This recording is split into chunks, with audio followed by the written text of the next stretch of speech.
지금 안 되고 있는 상황이에요. 이게 동기나 이런 게 지금 불분명해요. 명확하지는 않은데.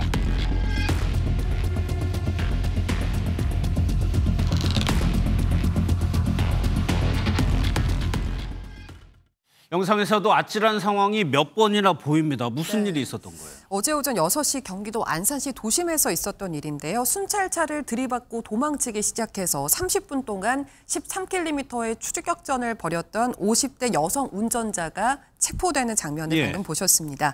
운전자는 그 과정에서 순찰차 6대를 잇따라 들이받았고요. 중앙선을 넘나들면서 역주행을 하는가 하면 경찰이 따라오니까 불법 유턴을 하고 굉장히 위험천만하게 주행을 했거든요.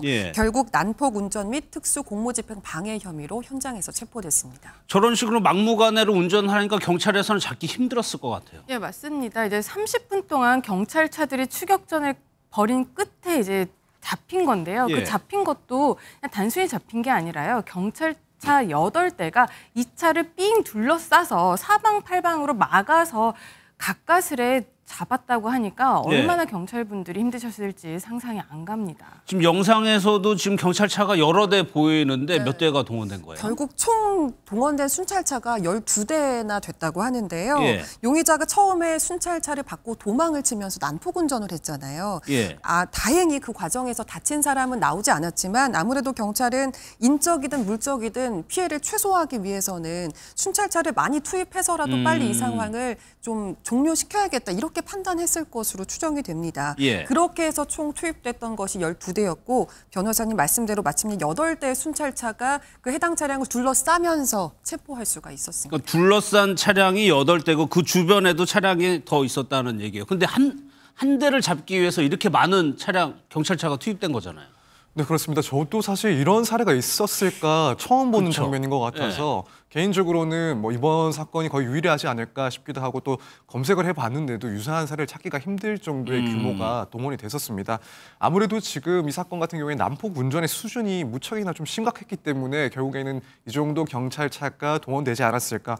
영상을 보시면은 뭐 단순히 속도를 빨리 낸다 이게 아니라 혹은 뭐 신호를 무시한다 이 정도가 아니라 역주행을 하고 혹은 뭐 중앙선을 넘나들면서 상당히 좀 큰 사고를 유발할 수도 있을 그런 주행이 30분 이상 계속됐었던 상황입니다. 그렇기 때문에 경찰 입장에서는 조금이라도 빨리 이 난폭 운전을 제압하기 위해서 12대의 차량이 동원된 것이 아닌가 이렇게 보여집니다. 그러면 이 사람은 왜 이렇게까지 해서 도망쳐야 될 이유가 있었나요?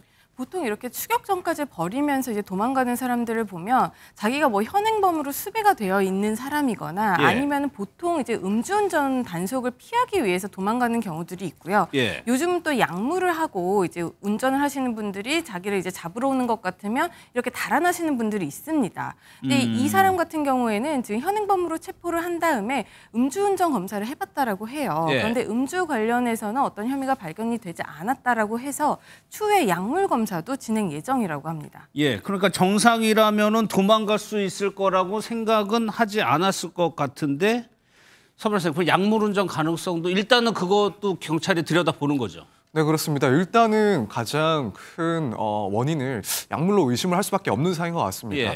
말씀하신 것처럼 음주 상황도 아니었고 그리고 뭐 일반적인 사람이라면 이렇게 도주를 할 만한 그런 상황도 아닌 것으로 보이는데 그렇다면 우선 당연히 의심을 할 수밖에 없는 것은 약물에 취해서 이런 운전을 한 거 아닌가. 뭐 실제로도 이제 약물과 관련돼서 마약과 관련된 그런 사건들 같은 경우에는 일단 마약 투약뿐만 아니라 이런 운전을 하면서 뭐 발각이 되고 또 처벌까지 되는 경우들이 많습니다. 그렇기 때문에 경찰에서는 우선 이 약물 운전에 대한 의심을 가지고 수사를 진행할 것이다 이렇게 보여집니다. 그리고 경찰에서는 자세한 범행 동기에 대해서도 이제 조사할 예정이라고 하는데 저렇게 체포를 해서 당연히 경찰서로 데리고 왔겠죠.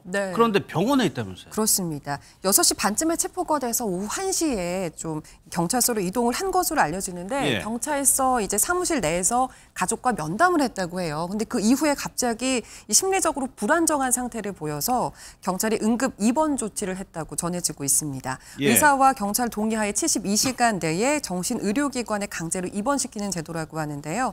때문에 조사 과정에 시간이 조금 더 좀 소요되지 않을까 그렇게 전망이 되고 있는 상태입니다. 그러면은 법적 처벌은 어떻게 되는 겁니까? 영향이 있나요? 응급 입원이라고 하면은 이제 경찰과 그 경찰과 이제 의사가 동의를 하면은 72시간 정도를 이제 병원에 강제로 입원을 시킬 수 있는 제도인데요. 예. 이게 단순히 이게 약한 정도의 어떤 정신병력이 있는 사람만으로는 이 응급 입원이 제대로 이루어지지 않고요. 좀 극도로 자해 또는 타해 위험이 있는 경우에 이 응급 입원이 이루어집니다. 그렇게 본다면 이 사람에게 뭐 약물의 가능성을 만약에 배제를 하고 정말 정신적으로 뭐 어떤 병력이 있어서 이렇게 응급 입원까지 입원할 정도의 사람이었다라고 한다면 뭐 경우에 따라서는 뭐 심신미약이나 뭐 심신상실로 인해서 이제 형법의 처벌에 있어서 조금 감형이 될 수도 있을 것 같은데요. 자세한 내용은 나중에 수사 결과를 좀 지켜봐야 될 것 같긴 합니다. 알겠습니다. 다음 소식도 좀 짧게 보겠습니다. 노견 학대 사건이 일어났는데 일단 좀 영상을 보도록 하겠습니다.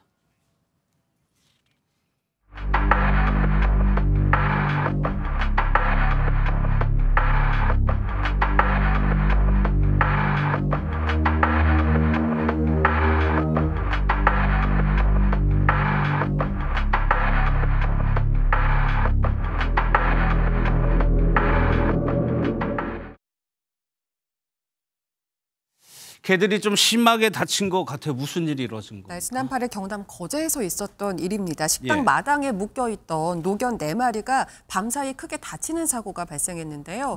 견주가 아침에 발견을 했는데 눈을 다치고 이빨이 부러지는 등 크게 다친 모습을 보고 깜짝 놀란 겁니다. CCTV를 보니까 방금 보신 것처럼 남성 셋이 와서 이제 비비탄 총이라고 하죠. 귀한테요. 인터넷에서 이제 인터넷이나 온라인, 오프라인에서 쉽게 구할 수 있는 그런 총인데 이게 장난감이라고는 하지만 이게 눈 같은 데 맞으면 굉장히 위험할 수 있거든요.